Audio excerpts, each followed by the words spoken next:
सबसे पहले जिक्र करेंगे अरशद शरीफ साहब का। उनके कत्ल की बात करेंगे। 43 डेज फास्ट ताहाल उनके कातलों का कोई सुराग नहीं मिल सका है।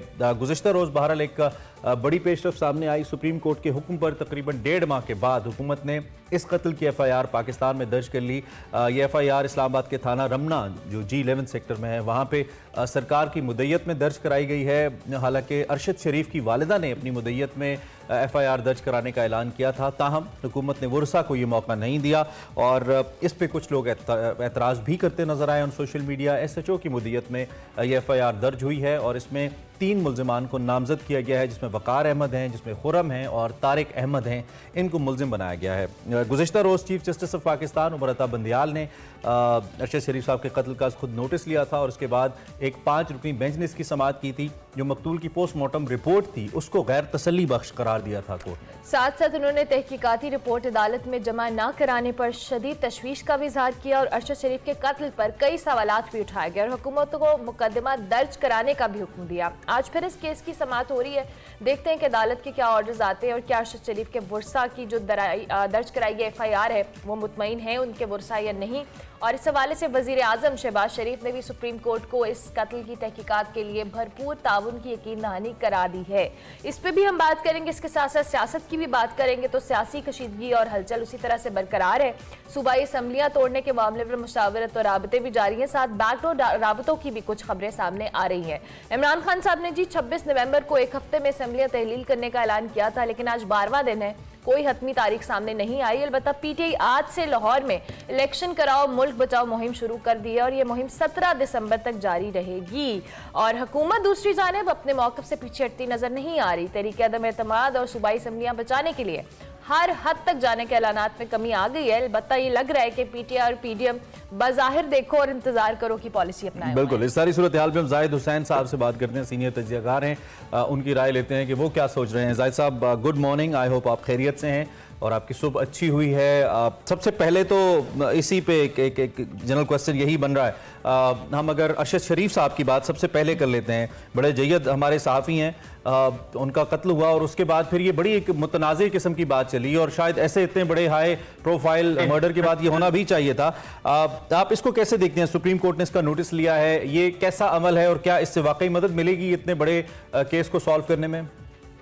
ये बात बिल्कुल सही है कि 1.5 महीना हो चुका है अरशद शरीफ साहब की मौत के बाद, लेकिन ये था कि हुकूमत ने बिल्कुल एक इसको सियासी रंग देने की कोशिश की और बजाय इसकी कि उसको एक कानूनी एक तरीके से उसको डील करते और उसका पता लगाते कि किस कौन इसके पीछे था, उन्होंने जो टाल मटोल से काम लिया। मेरा ख्याल ये है कि ये हमारी बदकिस्मती है कि इस किस्म के वाकयात भी सियासत के भेड़ चढ़ जाते हैं। तो यकीनी तौर पे जब सुप्रीम कोर्ट ने इस पे लिया है, नोटिस लिया, खुद नोटिस लिया है, उसका मतलब यही है कि जो हुकूमत को तवज्जो दिलाने की है कि आप जो है इस केस को संजीदगी से लें। और मेरे ख्याल ये अच्छी बात है कि सुप्रीम कोर्ट ने इसका नोटिस लिया है, वरना ये तो मेरे ख्याल ये कि वो वही होता है कि कोल्ड स्टोरेज में चला आ जाता और फिर पता नहीं चलता कि कभी जो है कि कौन मुल्जिम थे और उसकी वजूहात क्या थी। मेरे ख्याल ये कि अब शायद उम्मीद की जा सकती है कि कुछ इस केस में कुछ पेशरफ्त होगी। अच्छा जाहिद हुसैन साहब, इस केस के हवाले से, इस कत्ल के हवाले से पहले दिन से ही बहुत सारी कंट्रोवर्सी से जुड़ी हैं। पहले उनकी पोस्टमार्टम नहीं दी जा रही थी वर्सा को, फिर वर्सा की मुद्दत में मुकदमा नहीं दर्ज किया गया। सरकार जो एक पुलिस ऑफिसर हैं, सरकार ने अपनी मुद्दत में मुकदमा दर्ज किया। आपको लगता है कि FIR जो दर्ज होनी चाहिए थी उसमें वर्सा को ये राइट होना चाहिए था? और फिर जो तहकीकाती रिपोर्ट है उसके मुताबिक अदालत ने भी, मौजूद अदालत ने भी उस पर एतराज उठाया है, उसको गैर तसल्ली बख्श करार दिया है। ये जो सारा मामला है इसमें हुकूमत का क्या रोल है? प्राइम मिनिस्टर ने तो कल कहा है कि वो इस सारी सिचुएशन में भरपूर ताउन करेंगे। देखिए, मतलब ये है कि हुकूमत को पहले दिन से इस पे संजीदगी से कोशिश करनी चाहिए थी कि कौन से ऐसे लोग थे, क्या था उसमें। तहकीकात में मेरे ख्याल, जैसे मैंने पहले कहा कि कोई संजीदगी नहीं थी। 1.5 महीने का अरसा गुजर चुका है और उसमें कोई पेशरफ्त नहीं हुई, सवाए इसके कि जो हम ये सुनते हैं कि फलाना इसमें कत्ल में शामिल था। लेकिन इस तरह से नहीं होता है। आपको जो है एक बहुत बड़ा एक अलमिया है और एक बड़ा जर्नलिस्ट है, आपको जो है जिस तरह से उसका कत्ल हुआ है, जिस तरह शहादत हुई है उसकी, तो उसमें जरूरत थी कि जो है उसको आप उसकी तह तक पहुंचते। लेकिन मेरा ख्याल ये है कि गवर्नमेंट अभी भी संजीदा नहीं है। इस वक्त जो है सुप्रीम कोर्ट के जो है फैसले के मुताबिक उन्होंने एक केस तो FIR तो दर्ज कर दी है, लेकिन असल मसला ये आता है कि इसको तहकीकात को किस तरह से आगे ले जा सकेंगे। ठीक है। ये एक पाकिस्तान की टीम भी गई थी वहां पे कीनिया में, उसके बाद भी हमें पता नहीं चल सका है कि उनकी क्या फाइंडिंग थी। और उनका जाहिद साहब रिपोर्ट्स के मुताबिक और जराये ये कहते हैं कि उनके साथ जो केनियन गवर्नमेंट है वो ताउन नहीं करी, जो हमारी 2 रुकनी टीम गई थी। कुछ ऐसी जराये से खबरें आ रही हैं, अभी हतमी रिपोर्ट तो आना बाकी है। लेकिन इस पे एक मेरा इस मौजू पे सवाल ये है कि ये तो हम एक सीनियर जर्नलिस्ट की बात कर रहे हैं जिनके बड़े फॉलोअर्स थे, लोग उनको जानते हैं, उनकी एक से है। एक आम शहरी भी अगर पाकिस्तान के अंदर या पाकिस्तान से बाहर हो तो उसका भी उतना ही राइट है जितना इनका है। तो ओवरसीज पाकिस्तानीज जो कि मिलियंस की तादाद में पाकिस्तान से बाहर रहते हैं, इन केस अगर ये केस अनसॉल्व रहता है या इस केस का तसल्ली बख्श कोई हल नहीं निकलता, तो कितना बड़ा एक सेंस ऑफ इनसिक्योरिटी आप देखते हैं उन तमाम ओवरसीज पाकिस्तानीज में जो पाकिस्तान से बाहर हैं and they look to their state के अगर उनको कुछ हुआ तो स्टेट उनको सपोर्ट करेगी। देखिए, सिर्फ उसकी ओवरसीज पाकिस्तानी की बात नहीं है, बल्कि हुकूमत का फर्ज होता है, रियासत का ये फर्ज होता है कि अपनी शहरियों की जो है जान माल के जो है वो हिफाजत करे। और मसला ये है कि पाकिस्तान में हमने देखा है ये कि जो गरीब लोग होते हैं उनकी तो कोई सुनवाई भी नहीं होती है। इस किस्म के कितने वाकयात होते हैं और पता भी नहीं चलता है कि उसका क्या हुआ। और इस मुल्क के अंदर तो हाई प्रोफाइल मर्डर्स भी जो हुए हैं उनकी भी कभी भी तहकीकात मुकम्मल नहीं हुई है। तो ये तो हमारे एक जो बहुत बड़ा एक हुकूमत पे आपके जो है कानून करने वाले इदारों की और सबकी जो है जिम्मेदारी बन के आती है। हमारे यहाँ ये थी कि जो अरशद शरीफ साहब का वाकया हुआ है तो उस पर तो बहुत ज्यादा शोर भी हुआ, सोशल मीडिया में भी और आपके जो फॉर्मल मीडिया में भी ये चीजों को उठाया गया है, जिसके नतीजे में गवर्नमेंट पे कुछ दबाव तो जरूर पड़ा है। लेकिन एक आम शहरी का जो है वाकया जब होता है तो उस पर तो कोई पूछताछ भी नहीं होती है। सही, कोई पूछताछ तो नहीं होती। अल्लाह करे कि ये अदालत ने जो इस मामले को देखा है इसका कई जो कह लें एक रिजल्ट ओरिएंटेड मामला रहे ये। जाहिद साहब, दूसरी जानिब सियासी सूरत हाल की बात कर ले तो असम्बलियाँ तहलील के मामले पर PTI और जो PDM है दोनों की जानिब से वेट एंड सी वाली एक पॉलिसी देखने में आ रही है। ऐलानात दोनों तरफ से किए गए थे लेकिन अब कोई हतमी ऐलान नहीं किया जा रहा। किस चीज़ का इंतजार किया जा रहा है इमरान खान की जानिब से भी और दूसरी जानिब जो हुकूमत या PDM इत्तेहाद है उसके हवाले से? देखिए, ये मसला जो खान साहब का था, इमरान खान साहब ने जो है 26 नवंबर को अपने जलसे में जो कि एक कल्मिनेशन था उनके लॉन्ग मार्च का, उन्होंने इसका जिक्र किया था कि अब उनका नेक्स्ट कदम होगा कि एक सूबाई असेंबली जो जिनकी पार्टी की हुकूमत है जहाँ पे उसको तहलील कर देंगे। लेकिन उसमें भी साफ नजर आ था कि इतना आसान नहीं होगा, क्योंकि जो है एक लिहाज से अगर पंजाब की हुकूमत को देखें तो वो एक कोalition गवर्नमेंट है, उसका वजीर आला जो है वो PMLQ से ताल्लुक उनका है। और उसमें एक बहुत बड़ा सवाल उसी वक्त पैदा हुआ था, क्या वो उनके मफाद में होगा कि इस वक्त असेंबलियों को तहलील कर दिया जाए और इलेक्शन में चले जाया जाए। मेरा ख्याल ये कि मुझे नहीं लगता है कि ये कोई जल्दी फैसला होने जा रहा है। PTI की तरफ से बहुत बड़ी रुकावट रहेगी, ये चीजें खिंचती चली जाएंगी।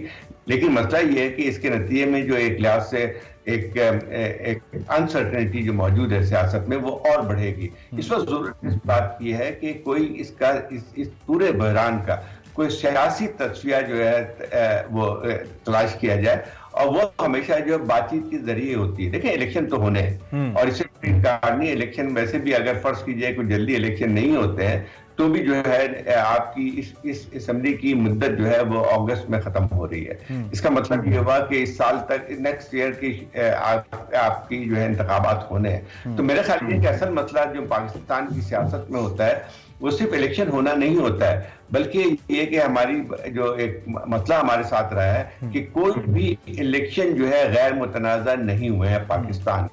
और हर इलेक्शन में जो जीतता है वो उसको वाह वाह करता है कि बहुत अच्छा इलेक्शन हुआ, और जो हारता है वो जो उसके फिर धांधली के इल्जाम भी लगती है। तो जब तक ये चीजें रहेंगी आपकी सियासत में इस्तेहकाम नहीं आता। लेकिन जब तक जाहिद साहब तहरीक इंसाफ असेंबलियों में नहीं आती, पार्लिमानी कमेटीज का हिस्सा नहीं बनती, इलेक्टोरल रिफॉर्म्स तो नहीं हो पाएंगी। कल परसों भी इनफैक्ट एहसन इकबाल साहब की एक स्टेटमेंट थी जिसमें उन्होंने कहा कि आपने जहां पे इतने यू टर्न्स दिए हैं वहां पे एक पॉजिटिव यू टर्न लीजिए, असेंबलियों में आ जाइए, इलेक्टोरल कमेटीज़ के अंदर बैठिए, पार्लिमानी कमेटीज़ के अंदर बैठिए और बैठ के इलेक्टोरल रिफॉर्म्स का जिक्र कीजिए। अब इमरान खान जहाँ पे मुसलसल ये कह रहे हैं और हर पार्टी कह रही है, जैसा कि आपने कहा कि जी इलेक्शंस यहाँ पे फ्री एंड फेयर नहीं होते, जब तक इलेक्टोरल रिफॉर्म्स नहीं होंगी तो फ्री एंड फेयर इलेक्शन नहीं होंगे, और जब तक तहरीक इंसाफ इस अमल का हिस्सा नहीं बनेगी पार्लिमानी सियासत का, तो इलेक्टोरल रिफॉर्म्स उस तरीके से साफ शफाफ हो नहीं सकती अगर बाकी जमातें मिलकर कर लेंगी।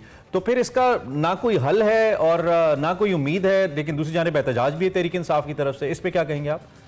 देखिए, बिल्कुल बिल्कुल सही बात यह है कि जो है अगर आपको एक पार्लियामेंट को मजबूत करने ही से आप आगे बढ़ सकते हैं, और पार्लियामेंट से आप बाहर होके आप सियासत जो है वो सिर्फ दबाव के तहत जो है कोई तब्दीली लाना चाहते हैं, तो वो पाकिस्तान में मुमकिन नहीं है। नहीं इनकलाब ला सकते हैं और ना ही इस तरह की तब्दीलियां हमने देखी हैं पाकिस्तान की सियासत में। असल चीज यही आती है कि जो है इन चीजों का हल जो है वाहिद यही है कि आप पार्लियामेंट में, जैसे आपने सही कहा है, कि बैठ के जो है इस चीजों को हल तलाश किया जाए। और अगर आप पार्लियामेंट से बाहर होते हैं तो आप मुझे बताइए, और ना फिर आप दूसरी पार्टियों से बात करने के लिए तैयार हैं, तो फिर क्या हल क्या होगा? यानी और अल्टीमेटली इससे जो हमारी इकोनॉमी है, जाहिद साहब आपको मालूम है, सफर करिए, कल एक बड़ी अहम डेवलपमेंट हुई इकोनॉमी को लेकर, मैं इस पे भी आपकी राय जरूर जानना चाहूंगा। कुछ अहम मुलाकातें हुई जिसमें चीन के सफीर थे, अमेरिकन एम्बेसडर थे, बरतानवी हाई कमिश्नर थे, जिनसे हमारे फाइनेंस मिनिस्टर की मुलाकातें हुई हैं, और खबरें कुछ इस तरह से आ रही हैं कि उन्होंने एक तो पाकिस्तान की ताज़ा तरीन सूरत हाल बताई है, सैलाब से कोई उन्होंने कहा है कि 16 बिलियन US डॉलर्स हमें चाहिए, कर्जों के अंदर हमें रिलीफ चाहिए ताकि पाकिस्तान की इकोनॉमी खड़ी हो। तो इस हवाले से उन ममालिक ने यकीन भी दिलाया कि हम पाकिस्तान की मदद करेंगे। बड़ी क्रंच सिचुएशन है हमारी इकोनॉमी को लेकर, और दूसरी जानब इसाक डार कह चुके हैं कि हम IMF की हर शर्त नहीं मान सकते आंखें बंद करके। तो क्या पाकिस्तान अपने दोस्त ममालिक के साथ, अपने पार्टनर कंट्रीज के साथ इसका कोई हल निकाल पाएगा कि हम इस इकोनॉमिक क्रंच से निकल पाएं? देखिए, हमारी बदकिस्मती ये है कि हम जो हमारे मुस्तकिल हमारा एक माशी मसला रहा है, हम उसको अपने मुल्क के अंदर उसका हल तलाश करने के बजाय जो है वो हमेशा बाहर की तरफ देखते हैं, और यही हमारा सबसे बड़ी चीज आती है। देखिए, आपकी जो माशी सूरत हाल जो इस तरह से बन के आई है, जो कि मुस्तकिल हम क्राइसिस में रहे, आज ये पहली दफा नहीं हुआ है। पाकिस्तान हमेशा जो है वो इसी किस्म के बहराना से होता रहा है। उसकी वजह यह है कि हमने कभी भी अपने डोमेस्टिक उसमें जो है रिफॉर्म करने की कोशिश नहीं की, आपने कोई माशी इस्लाहात नहीं की।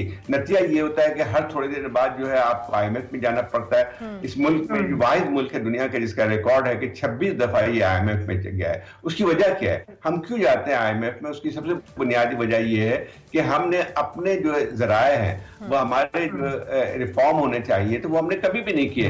हम सिर्फ ये कि एक पैचवर्क जॉब करते रहे, ये क्या IMF का चले गए, वक्ती हल तलाश कर दिया, डिफॉल्ट बच गए। हमने आपके मुताबिक लॉन्ग टर्म प्लानिंग नहीं की है, हमने शॉर्ट टर्म गोल्स को अचीव किया और हमने सोचा कि हमारी इकोनॉमी इससे बेहतर होगी। अनफॉर्चुनेटली वो बेहतर नहीं हुई। जाहिद हुसैन साहब, बहुत शुक्रिया कि ज्वाइन किया। पॉलिटिकल सिचुएशन के ऊपर अरशद शरीफ के केस के हवाले से हम बात कर रहे थे और साथ साथ इकोनॉमी को भी हम डिस्कस कर रहे थे।